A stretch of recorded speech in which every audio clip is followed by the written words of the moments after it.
warahmatullahi wabarakatuh. Bertemu lagi dengan saya Bu Dwi. Hari ini kita akan melanjutkan pembelajaran topik sebelumnya terkait diversifikasi produk pangan dan non pangan part kedua. Kalau yang part pertama kemarin kita membahas diversifikasi produk pangan dari rumput laut untuk pangan begitu ya, tetapi yang saat ini adalah rumput laut untuk non pangan. Kita biasa melihat terlebih dahulu begitu ya capaian pembelajaran daripada mata kuliah ini, yaitu mahasiswa mampu untuk mengetahui berbagai diversifikasi produk dari rumput laut yang digunakan dari segi non pangannya. Jadi di sini kalau kita bisa melihat begitu ya potensi daripada Indonesia sebagai negara yang tinggi akan biodiversitasnya begitu ya, baik dari segi fauna dan juga floranya. Di sini ada algae, seagrass, ada vertebrate, mangrove, ada spong, mollusca, crustacea maupun epidermata, yang dimana ini adalah potensi-potensi yang dapat kita temui di perikanan dan kelautan di Indonesia.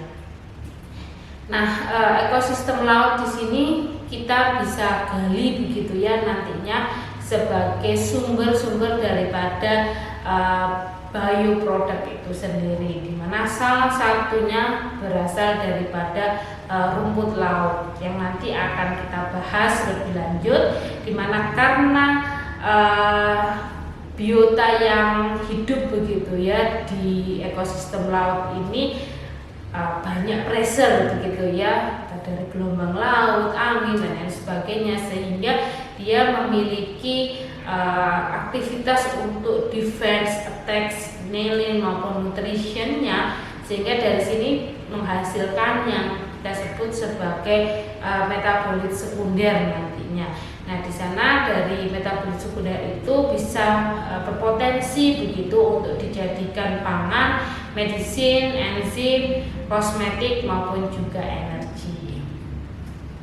Nah, yang kalau kapan hari begitu ya, ini rumput laut bisa digunakan untuk pangan ya. Biasanya rumput laut ini kita sebut juga sebagai superfood ya, karena kalau kita melihat daripada kandungan gizinya ada karbohidrat, kaya akan mineral, protein, lemaknya juga dari PUFA atau polyunsaturated fatty acid begitu ya. Nah, ini banyak dijadikan reference bahwasanya rumput laut ini dapat dijadikan sebagai superfood begitu.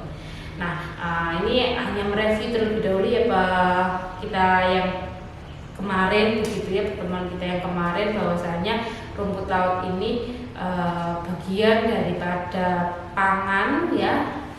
Tetapi untuk yang hari ini kita akan coba cek untuk dari segi non pangannya.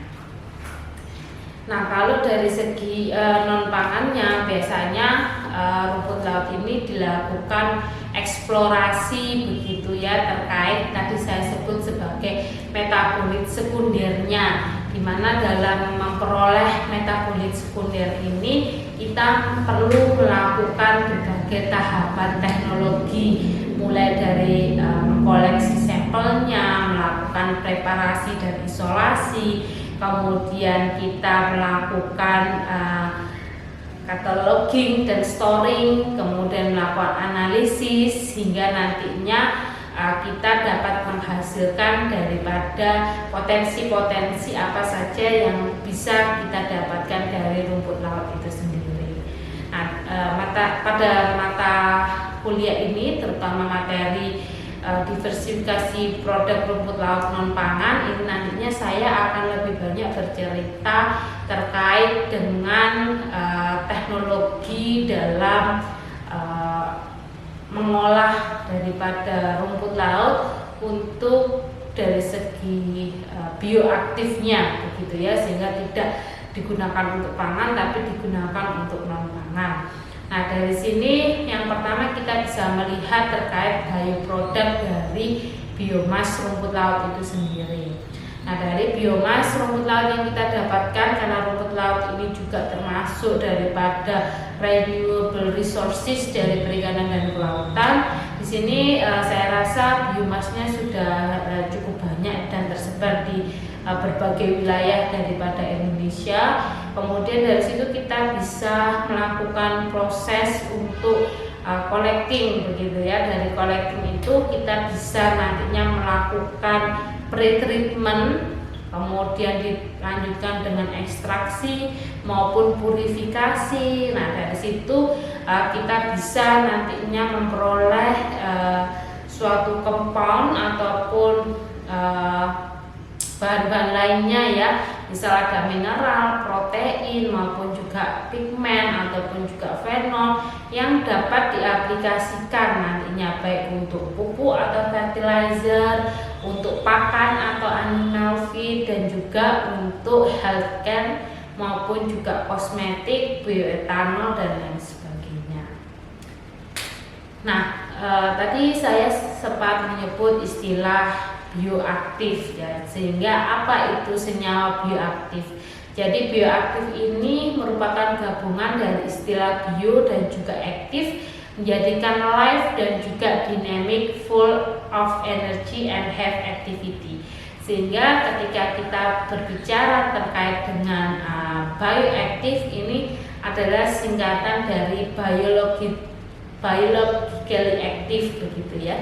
Sehingga di sini kita bisa melihat bahwasanya bioaktif compound atau senyawa bioaktif ini merupakan suatu substans yang dimana ini memiliki aktivitas biologis. Selain itu, bioaktif compound ini memiliki efek yang nantinya bisa untuk mempercepat reaksi, mempengaruhi daripada respon pada jaringan hidup, ataupun juga bioaktif compound ini dia akan berhubungan begitu ya dengan nutraceutical yang biasa digunakan untuk diet pada human, serta menunjukkan aktivitas biologis lainnya. Nah, aktivitas biologis di sini bisa seperti antioksidan, antibakteri, antifungi, kemudian antidiabetik dan lain sebagainya.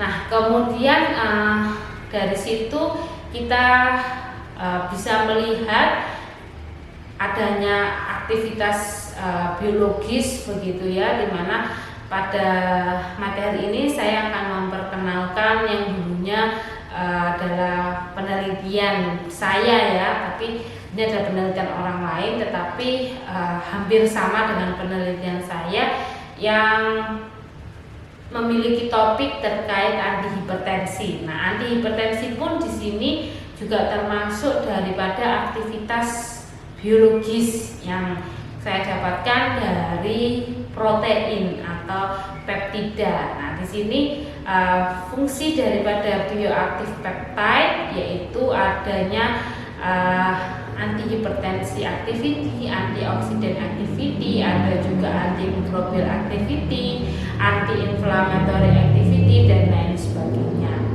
Nah, di sini kita kalau mencari dari berbagai sumber referensi jurnal begitu ya, bahwasanya komoditas perikanan ataupun akuatik begitu ya, ini memiliki suatu peptida begitu yang nantinya bisa menghambat daripada angiotensin converting enzyme atau ACE, di mana enzim tersebut ternyata berperan dalam meningkatkan tekanan darah.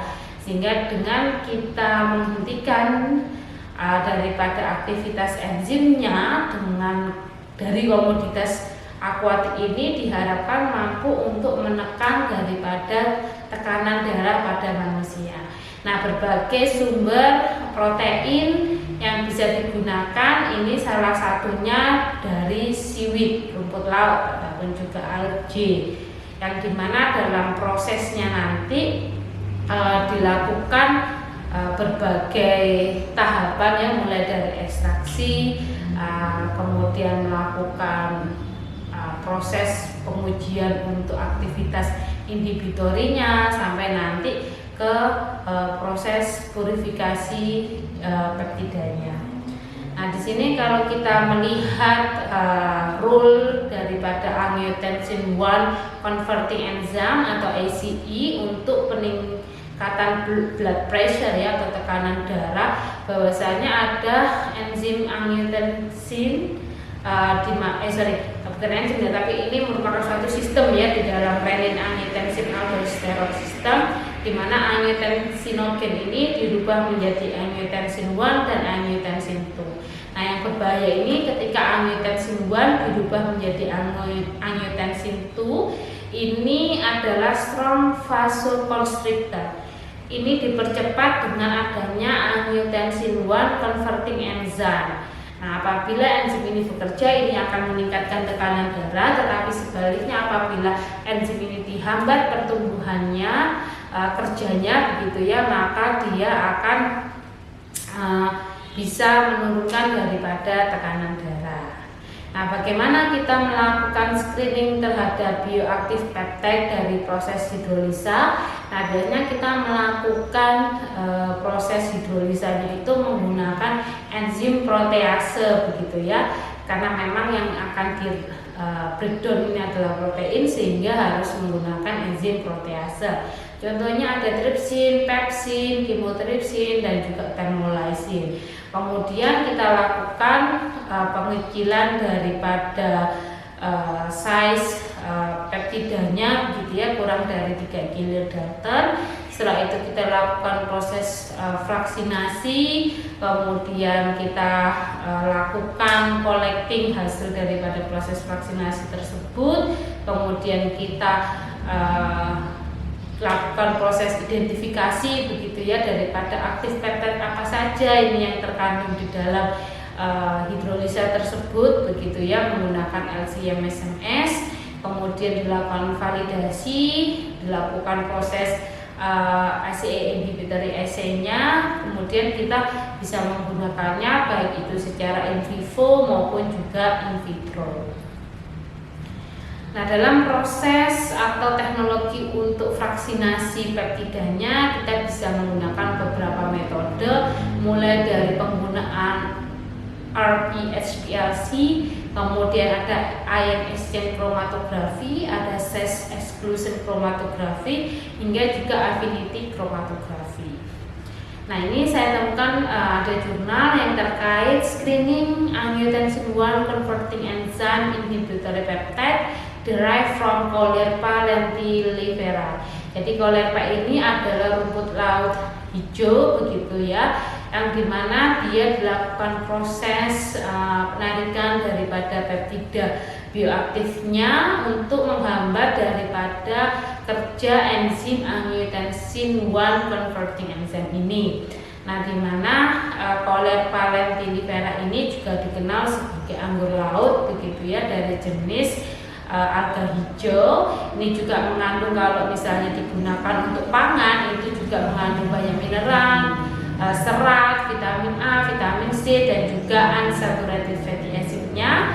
Nah, dari sini dilakukan proses ekstraksi daripada Caulerpa lentilifera tersebut, dilakukan enzimatis hidrolisis dengan menggunakan enzim protease, kemudian dilakukan proses vaksinasi, identifikasi peptidanya, konfirmasi sequence daripada peptidanya, kemudian dilakukan proses pengujian untuk aktivitas inhibitorinya, didapatkan IC50, kemudian dilakukan inhibitory kinetics untuk melihat apakah nantinya itu termasuk di dalam enzim yang kompetitif atau non kompetitif, kemudian dilakukan molekuler booking ya. Nah, di sini hasilnya menunjukkan bahwasanya penggunaan enzim ya untuk hidrolisis Caulerpa ini ternyata memberikan perbedaan begitu ya, dimana kalau dari penelitian ini maka thermolysin itu menunjukkan aktivitas inhibitory ACE-nya lebih tinggi dibandingkan dengan enzim-enzim protease lainnya.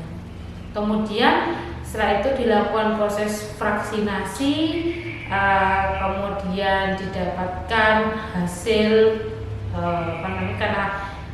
karena vaksinasi itu ada fraksi-fraksi ya, fragmen-fragmen yang harus dikolek, ternyata sudah didapatkan hasilnya, kemudian dilakukan proses identifikasi peptidanya, kemudian selanjutnya dilakukan penentuan IC50-nya hingga didapatkan tipe daripada inhibitor determination-nya, apakah itu nanti termasuk kompetitif ataupun juga non kompetitif. Nah, terkait tipe daripada enzim inhibitor ini kita kenal ada 3 ya, ada kompetitif, non kompetitif, dan juga unkompetitif.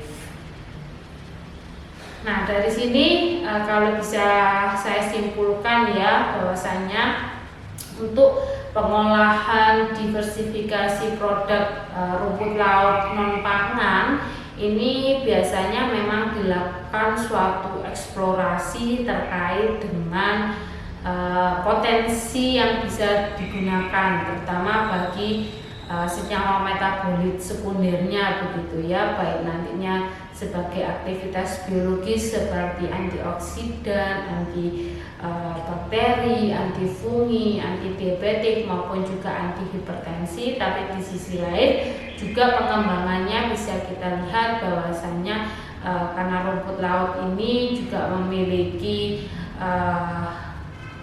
kerajinan, agar dan sebagainya, ini bisa digunakan diaplikasikan untuk proses non pangannya dari segi kosmetika maupun juga dari segi industri ya, tekstil, untuk paper, untuk tisu, ataupun nanti untuk hair treatment dan lain sebagainya. Sehingga dari sini kita bisa melihat potensi rumput laut yang sangat luas, tidak hanya untuk pangan tetapi juga untuk non pangan. Begitu dari saya, semoga bermanfaat. Saya cukupkan pertemuan kali ini. Terima kasih atas perhatiannya. Wassalamualaikum warahmatullahi wabarakatuh.